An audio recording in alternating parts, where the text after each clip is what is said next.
Hey you guys, welcome back to my channel. It's Ali, your favorite eccentric slow mad. Seems like it's a little bright, but I can't really tell because I'm looking right at the light. But what's up, guys? Welcome back. It's been a minute since I've gone live. But since I'm in the kitchen doing something tedious, yes, I found a jackfruit. Yes, they sell them whole here or in halves. So I got jackfruit. So I figured since I'm going to be peeling this apart, might as well go on and do a live video and talk about Mexico. I'm in Mexico, so why not? If you guys are new to my channel, welcome. Thank you for joining. Thank you for visiting. If you haven't already, but you love travel, you just love the support, click the subscribe button, notification bell, so you know when I go live or post a new video. Click like, share it with a friend, tell a friend, and comment. Good. Okay? Fix this because I see acting Wi-Fi. So anyway, you guys, I get this question no matter where I am in the world, but the one thing that comes up a lot of times in groups, and a lot of people ask me because, there's a mad exodus still from the U.S., especially with this being an election year and so much crazy stuff going on, and so many crazy threats from crazy people and different things like that. People want to know, can they exit? And can they do it with the lifestyle that they're currently living? Now, of course, everybody lives a different lifestyle. So we're not talking about a Beyonce lifestyle. We're talking about a regular lifestyle. Okay? And if you guys don't know my story already, I'll give you a quick brief. I am 4 years into my slow mad journey. I left corporate America of 27 years, something like that. But I've been in the workforce for 38. I have been in the workforce for 38 years, but I left corporate America 27 years, 19 years at the current company that I was at, and basically decided to give it a go. And here I am 4 years later, still at it, and I love it. But there's nuances to this. It's not, all hunky-dory all the time. It's not perfect. It's not always financially feasible in certain locations.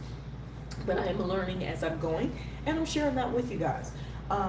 So that's my short spiel. There's multiple videos on my channel about just kind of my voyage and how I got here and the trek along the way. And, it's been life-changing and just unexpected, expected, whatever along this journey. But I would not go back. Now, I might do some things a little different, but I have no desire to go back into the corporate realm and do that corporate thing that I was doing before. I'm okay where I am, quite frankly.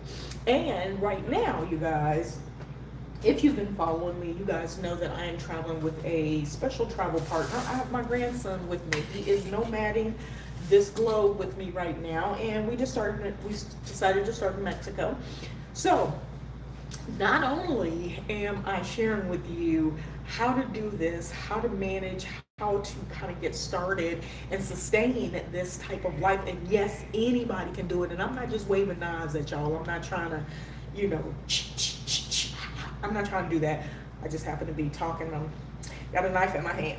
Anyway, I'm also gaining experience in doing it with children or extras, people that you have to support. They ain't got no job. If he is making money, he's making money from me. You know what I'm saying? So before, I have been solo up until this point. And I will tell you, it's a whole different ball game when you are supporting someone else. And he is my grandson, so he's not my child. I don't have any legal financial rights to him or anything. I don't get, I don't get immigration money or anything thing for him. He basically, we are functioning off of my livelihood and my lifestyle, and so I feel like I really can share some truths and, maybe even falsities around traveling with children even. Okay, so if you guys have questions around traveling with children, I can share with you what I know up till this point. We are a full month in traveling abroad, and he is homeschooled, so I'm also a teacher. Or counselor or guide something, and financial provider. Okay, so one of the specific things, the reason why Mexico, I think, is an important topic, especially for us Northern Americans, is because it's so close, and it tends to be the go-to place for us to, kind of consider as a second home. We started in Mexico, and then we consider Belize, Costa Rica, but everybody knows a number of these places are just getting, extremely high from a cost perspective. We talk a lot about what's the value of the dollar. Everybody automatically says, oh, Belize is great because it's 2 for 1. Yeah, that's only good if the prices are still Belizean type pricing. Like if you go and you're buying bug spray and the bug spray is 18 USD, which makes it 36 Belizean dollars, then it's not really feasible. So it's not like you're spending what you would spend in Belizean dollars and you're spending half of that in US, right? Because some of the prices are quite outlandish. Property in different places is high or low, but so much of the world, especially in the Americas, relies on the market in the US. And I don't think we know that. I don't think we realize that. If you study the markets enough, and this is housing markets, somebody's playing music and singing outside. But if you study the markets in terms of, you don't have to go and be full-fledged into it, but if you just start looking at where you would stay, because the first thing is, can you maintain your lifestyle? Well, you got to know what your lifestyle is. Well, when you start looking at where you would stay on vacation, can you afford to stay there full time, 30 days a month? And then I'll tell you some nuances with staying longer. I'll be jamming.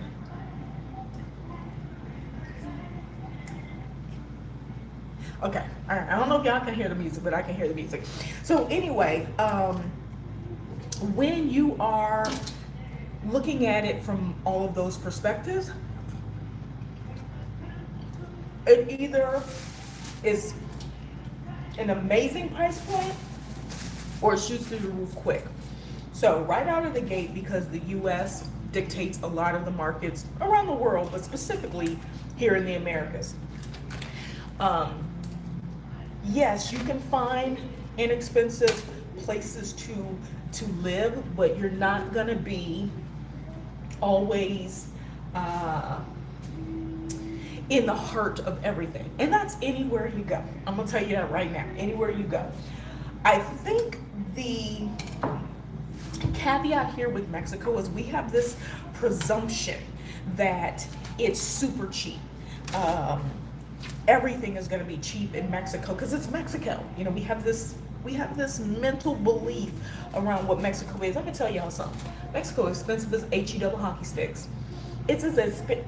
I would not be here if I wasn't here with my grandson.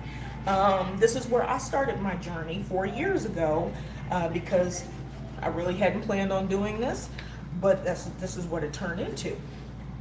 But no, I wouldn't be here, especially not right now. The cost of living, it is crazy. So many people are expatriating, i.e. immigrating, or just doing what I'm doing, which is slow matting and moving around the globe, which in some instances, because the market increases and there's an influx, you're going to see an influx in pricing. Y'all, it's not just housing. So I go shopping 2-3 times a week because we eat a lot of fresh. And the amount of money I spend on food, if we were to eat out, would be 4 times as much as me going to the grocery store. And I'm talking about easily $80 a day. Easy $80. And we ain't even spending money on nothing. That's breakfast and maybe a snack, maybe, and lunch. And we're not talking about eating off of food carts, because everybody don't eat off food carts. I don't eat off food carts because I don't never had nothing vegetarian. You know what I'm saying? Yes, I'll have a tamale here or there, but that's not healthy for me. Eating tamales every day is not healthy for me, y'all. So I know people are like, yeah, but you got to eat like the locals. Let me tell you how many locals be at the market that I'm at. Everybody is local at the markets I'm at. What's up, everybody? Hey, Marilyn. Hey, you guys. Watching from South Africa. Welcome, South Africa. Y'all, I am peeling a jackfruit and eating it as I go. It's one of the things I miss from Africa. And Asia, I used to get jackfruit every day. So to get it here is amazing. And I will tell you, jackfruit here was cheaper than kiwi. So it really just depends on what you're getting, right? Like I literally paid less for this half of a jackfruit, or actually it's probably a quarter of a jackfruit. I think I paid $5 or $6 for it. You gotta peel it apart yourself, which is okay. I prefer it, but I know the processing, I know whose hands touched it. Okay, but yeah, let me get back to kind of setting the stage and why you can expect pricing to be a certain, highs or lows. And basically to set the mindset for North Americans to get out of this thought process that everywhere else in the world should be cheaper except like Dubai, because someone told us it's third world. Well, I'm going to tell you that that's false. Please stop believing it. The rest of the world is amazing. Mexico in and of itself is huge. We actually will be leaving the East Coast and heading to the Southwest Coast on Sunday to explore a little bit from on that side. But I will tell you, I am a little bit surprised at the pricing, given that it is post summer season. Now it's just post summer season, so we're still getting some of that lag behind. But it is literally hard to find anything under $1,400 a month, right? We're talking about with at least a half a kitchen. We're talking about, 2 beds. So now I have to look for 2 beds. And I want comfy beds. Sometimes you can get a sleeper sofa, but most places don't really, offer good sleeper sofa options. So I literally look for 2 beds. That's something I have never had to do before. Well, I shouldn't say never. Depending on who I'm traveling with, I've done that. But that person, usually those are adults and they're paying their own way. So cost perspective, I'm going to get back to the housing, and then we'll talk about the food after. Because I think when people are thinking about relocating, yeah, you need to know about the everyday expenses like the food, but we got to start with the housing. That's typically the most difficult thing for people, especially if you have children, is to find where you're going to go. You can't be all up in Timbuktu because your kids go to school. Even if they're homeschooled, you need good Wi-Fi, right? So it all matters. And I know a lot of times we're thinking about, well, all I got to do is get there. If you're single, I would say, yeah, just get there, get up and go. You'll figure it out, get up and go. But when you have kids, you got to think it through just a little bit more, right? But I still will say, don't not do it. Kids are resilient. Kids will adjust. And kids will always find friends, if you let them out of the house. Um, you'll find other people to be around and make friends. We were in the pool in Cancun, and my grandson ended up playing with some of the folks that were there. Um, and it was, it's not like you got bosom buddies for life, but you got somebody to play with, and kids usually find a way to mingle with other people. So a lot of times people are afraid, oh, my kid's not gonna know anybody. What do I do? You help them get acclimated, basically. So once you kind of get an idea of where you want to stay, and the easiest way is to look for housing. Start looking at price points.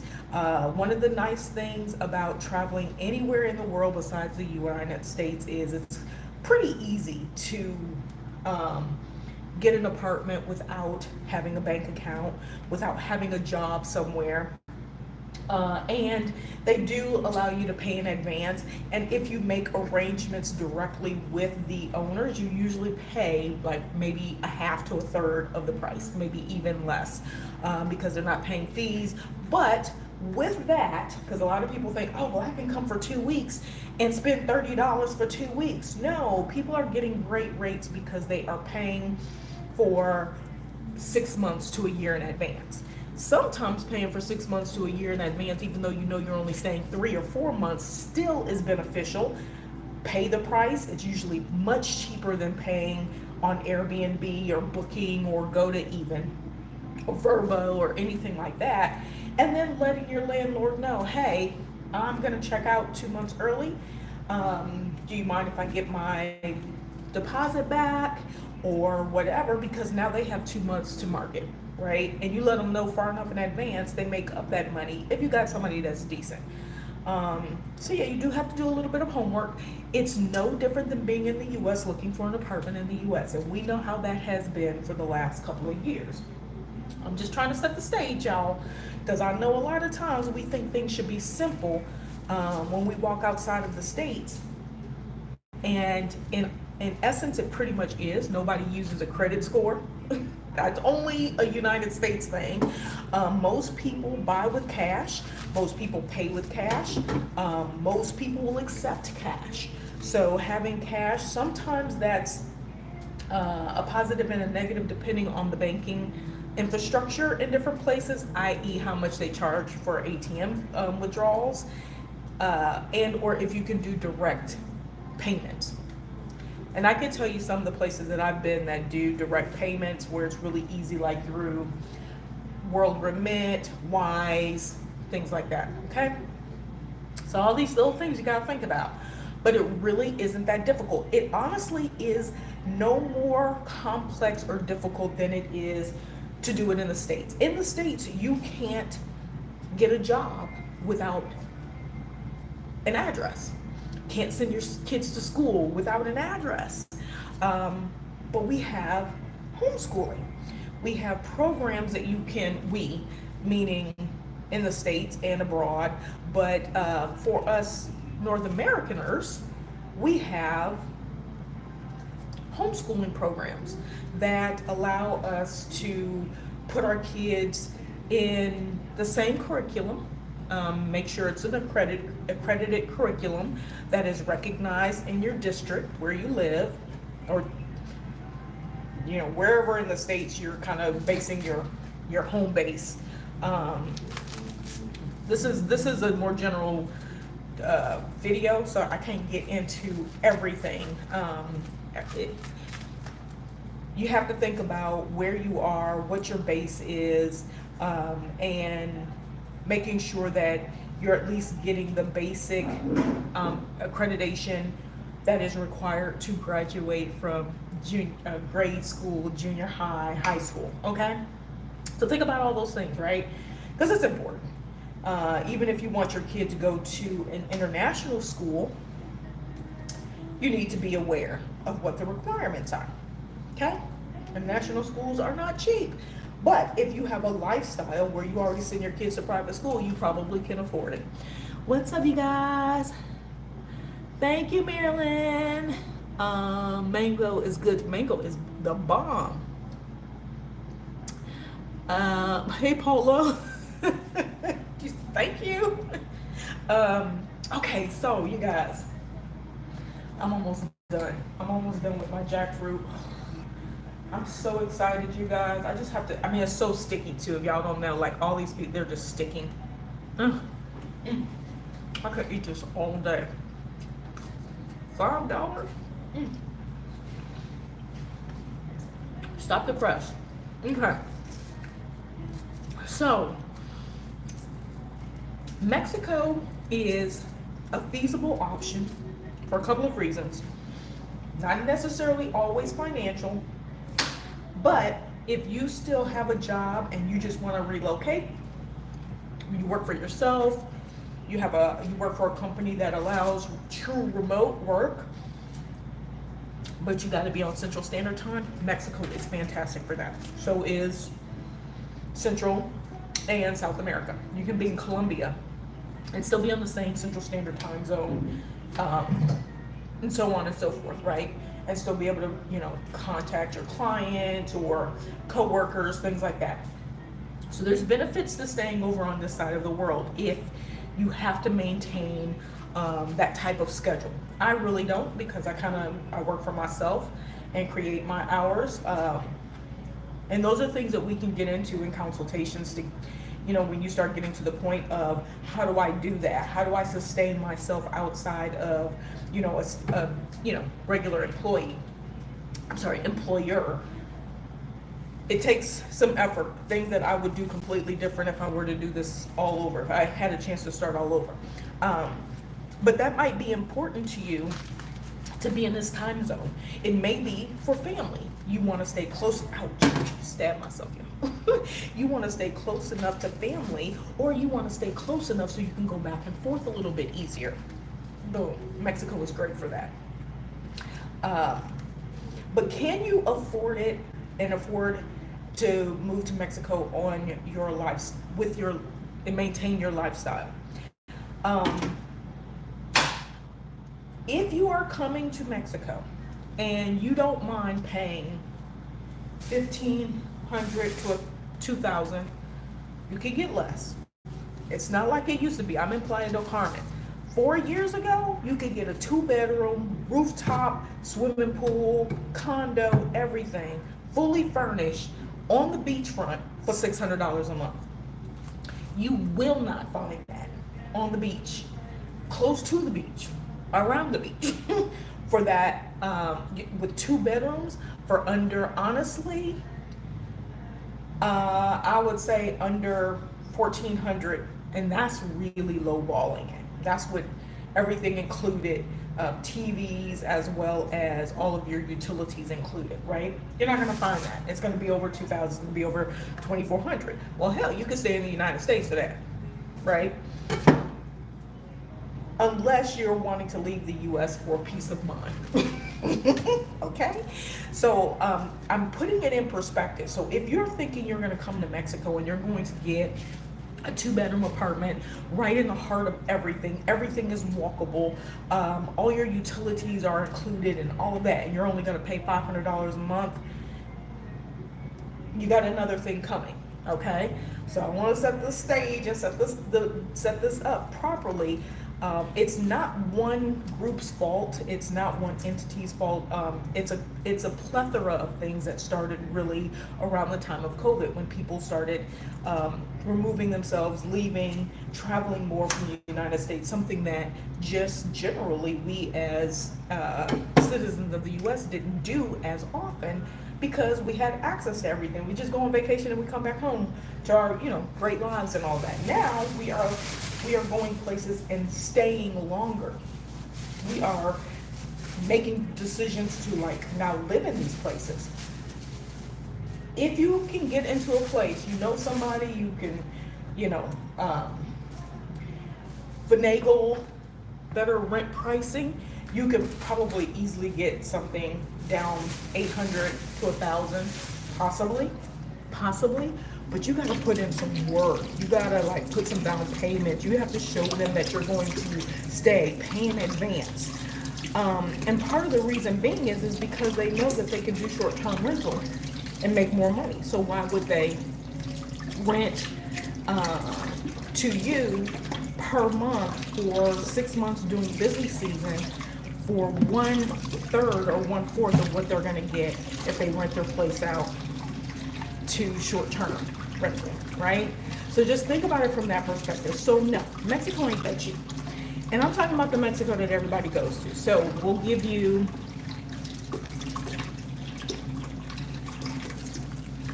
you must try to combine jackfruit mixed powder cake and you,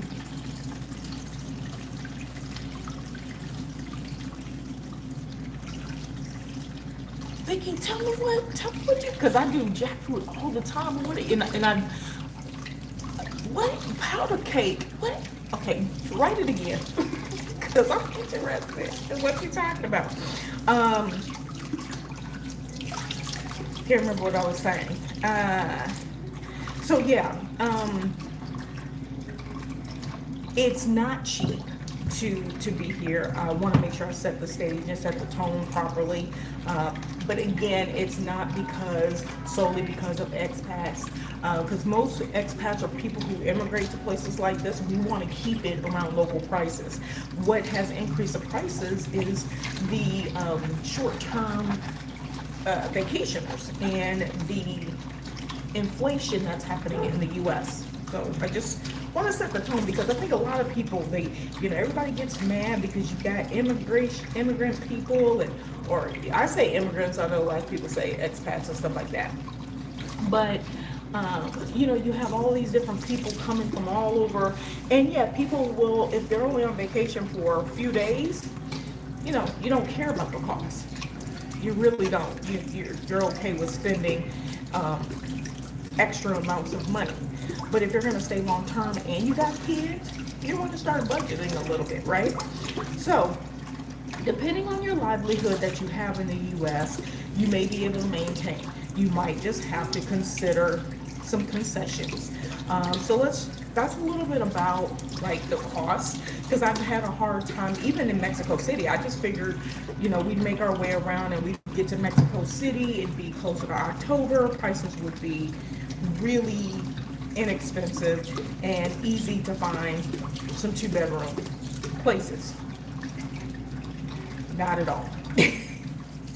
And I don't know if it drops closer to October, but I have been there before and the prices have gone up tremendously, okay? I know exactly where I would want to stay, so yeah, it would be in a more walkable, conducive area. I've been all over Mexico City, so I'm familiar enough with it. But yes, prices have gone up. The expectation of paying a quarter of what you pay in the States, it's not that realistic anymore. So I just want to set the stage. Now, when it comes to food, because that's the next biggest thing, you gotta eat, right? Some people say it's cheaper to eat out. It might be if you're a street food person, if you're the kind of person who can go up to a food cart and eat whatever. Well, typically food carts are all carnivore. Everything is meat.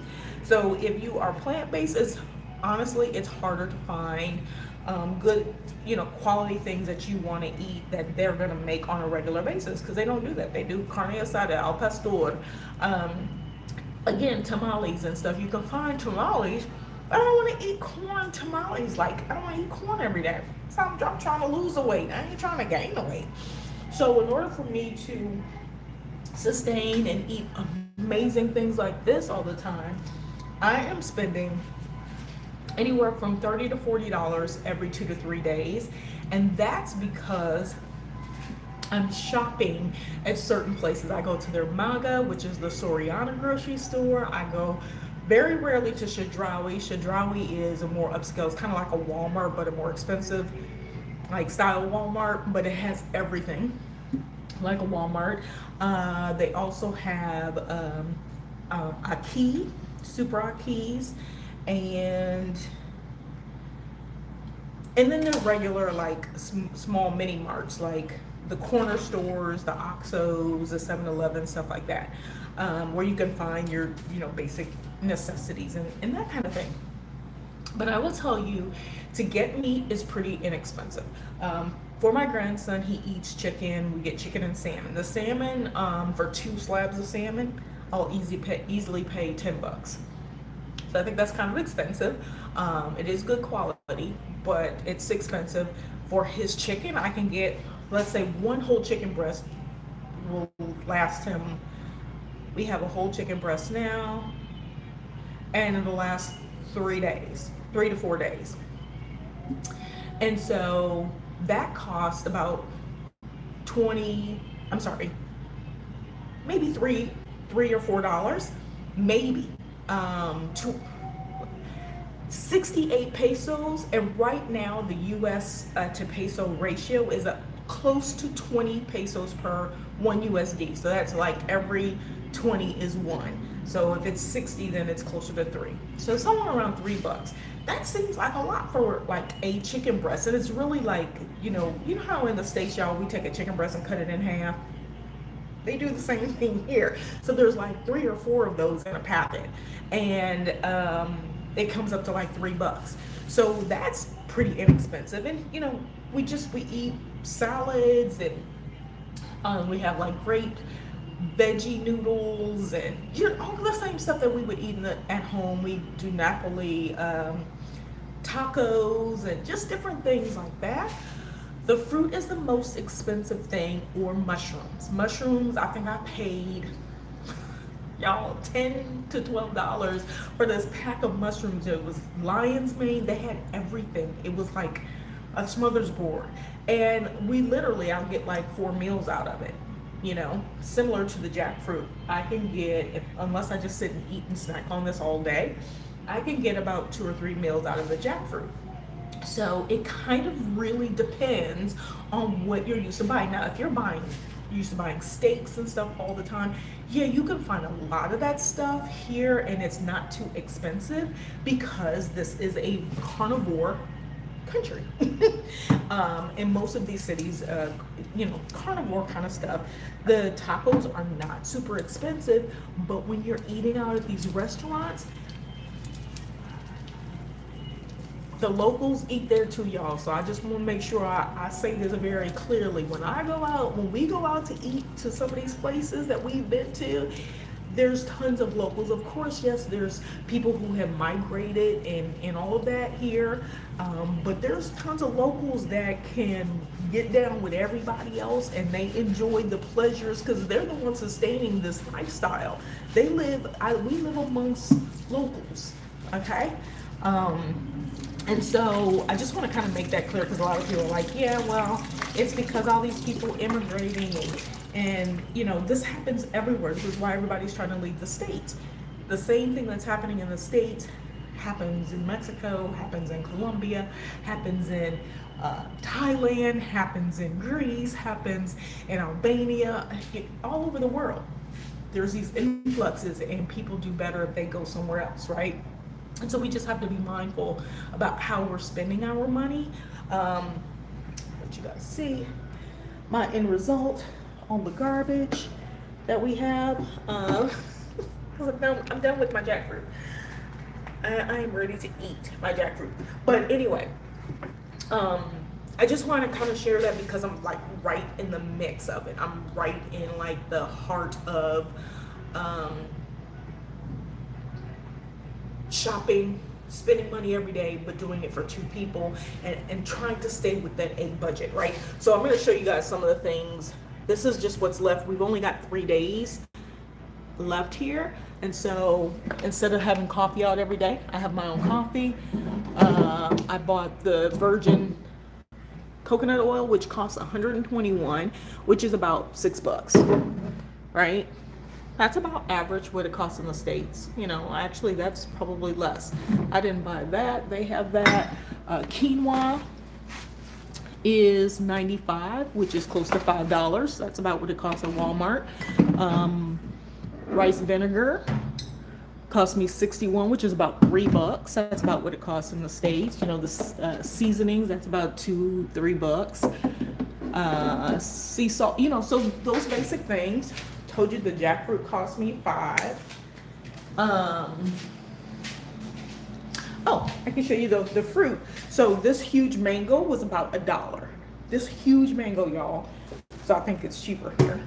Grapefruit, I think 20, maybe $1, something like that. This is the kiwi that cost me a lot. Cost me more than the jackfruit. Noodles and all of that kind of stuff. Like the mixed noodles, spirals, I guess they are. These, they're 69 pesos. So 69 pesos basically is like $4. In the US, yeah, we probably can get this for $2 or $3, maybe 3, if they're the vegetable ones, the vegetable pasta seminola. Okay, so it's probably going to cost about $3, something like that, depending on where you go. If you're a Sprouts or a Whole Foods kind of person, yeah, you're already spending that kind of money anyway. So, in essence, the cost of what you're buying is very close to the same as what you're spending in the US, right? So, you're almost 1-for-1 when you come to Mexico. And in some instances, you may be spending more because you're paying more upfront. So kind of think about it from that perspective. This is not one of the places that I would consider coming to just save money. This is not it. I'm strictly here to open the door of traveling to my grandson and hope that he will want to come with me a little further next time so I can show him other parts of the world. And from his perspective, it's not going to be that big of a deal in terms of cost. But for me, it will be a bigger deal in terms of cost because I can get more bang for my buck somewhere else, as well as knowing that we're going to stay in a particular place for the duration of the 2 or 3 months or whatever the case may be. So keep those things in mind when you're deciding to travel, when you're considering taking kids, or if you want to do like me and grab them grandbabies up, because this is an opportunity for them to get to go somewhere. These are some of the things that you have to consider. I'm actually still working on a PDF. You guys, sorry about that. I'm working on a PDF to share with you how to travel with minor, like the basics of getting out of the country and getting into another country. I will have a PDF for that. So with some of the points that you really need to consider and things that you need to get done before you go.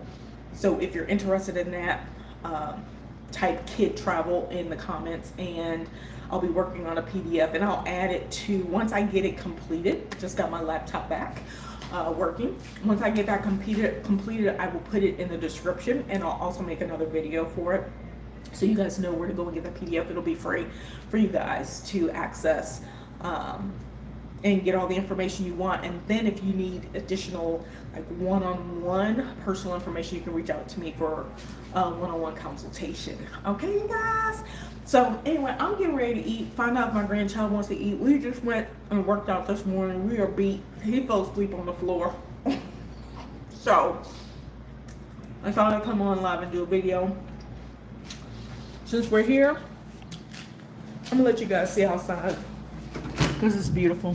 I'm in a 1-bedroom, well, technically 2-bedroom place now. And not the best price, but we're only here for 2 weeks. So we basically are paying premium price. But let me show you guys the great outdoors. If I can flip it. So beautiful. I don't have like the greatest view. That's not our pool over there. Our pool is over here. But this is just how beautiful. Yeah, I'm blocked in by a couple of buildings. But this is how beautiful. We're over here. Our pool is in the front. So I get this wonderful balcony, which sometimes we come and work out on. I will come and have my coffee if it's early in the morning. But isn't that beautiful? So anyway, I hope this is helpful for you guys, just to set your expectations so that you can plan accordingly and you're not in sticker shock when you come to places like Mexico. And of course, every city is slightly different, but during the summer months, it is always going to be super, super, super, super, super, super hot, especially if they know North Americans are going to be amongst the travelers. They are going to charge us out the buzzer because everybody really believes that we all just have tons of money, okay? So anyway, you guys, if you want more information around the reality and actually getting into the weeds, we walked to the store. We just rented bikes for a week. We walked to a local track, a, a official size track. We use that for free every single day. We shop at the markets. We do everything. We bring in collectivos to different places. So there's ways to save money and to budget a little bit better. But some of the basic things like housing and your food, the things that are necessities to survive, you're gonna have to do some planning to make sure that you are within your budget. All right, y'all. I am going to get out of here. I hope you guys enjoyed this. I hope you click that subscribe button, that notification bell, and you say click the like and share it with someone. And you guys, we'll chat again soon. So you guys know the drill. I'm gonna get out of here. Toodles and noodles. Peace and Merry Grace.